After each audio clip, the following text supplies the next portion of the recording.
আজকের ভিডিও দিয়ে দেখতে পারবেন সিলেট ভার্সেস ঢাকা ফুটবল খেলা, তারপর ইতালিয়ান মিনি কক্সবাজারে গোসল করব। একদম লাস্টে যে টিম হারবে সেই টিম আজকে আমাদের সবাইকে ডিনার করাবে। সো দেরি না করে লেটস স্টার্ট। আসসালামু আলাইকুম বন্ধুরা, বিকাল 4টায় বাংলাদেশি 10 জন মিলে বের হয়ে গেলাম মাঠের উদ্দেশ্যে। বিদেশের মাটিতে ফ্রিতে খেলার মাঠ পাওয়া মুশকিলই নেই, না মুমকিন হে। মাঠে যাওয়ার আগে একটা রেডবুল খেয়ে নিজের শরীরের মধ্যে আলাদা একটা এনার্জি নিলাম, কারণ হারলে বাংলাদেশি টাকায় 10,000 টাকার মতো ডিনারের জন্য খরচ করতে হবে। অনেক খোঁজাখুঁজির পর ফাইনালি পার্কের মধ্যে একটা খেলার মতো মাঠ খুঁজে পেলাম।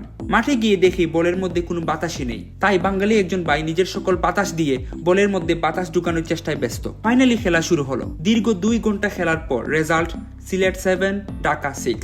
যেহেতু আমরা জিতে গেছি তাই তাদেরকে আজকে আমাদের ডিনার করাতে হবে। ডিনারের আগে আমরা সবাই সিদ্ধান্ত নেই সমুদ্রে আজকে গোসল করব, তারপর ডিনার করব। তাই আমরা সবাই রওনা দেই সমুদ্রের উদ্দেশ্যে।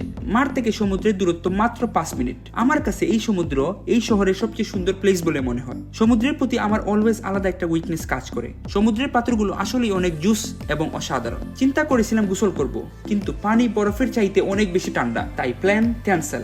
এখন বিদায় নেওয়ার সময়, কিন্তু বিদায়ের আগে কথা মতো আমরা সবাই চলে আসলাম একটা বাঙালি রেস্টুরেন্টে ডিনার করার জন্য। যেহেতু আমরা বাতে মাছে বাঙালি, তাই আমি অর্ডার করলাম ভাত সাথে রুই মাছ।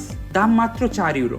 সবার একসাথে বিল হলো মাত্র 70 ইউরোর মতো। যেহেতু আজকে আমরা জিতেছি তাই আমাদের আজকে কোনো টাকা পে করতে হবে না। আজকের ভিডিও এখানেই শেষ করতেছি। ভিডিওটি ভালো লাগলে অবশ্যই ভিডিওতে একটা লাইক করবেন। দেখা হবে নতুন কোনো ভিডিওতে। আল্লাহ হাফিজ।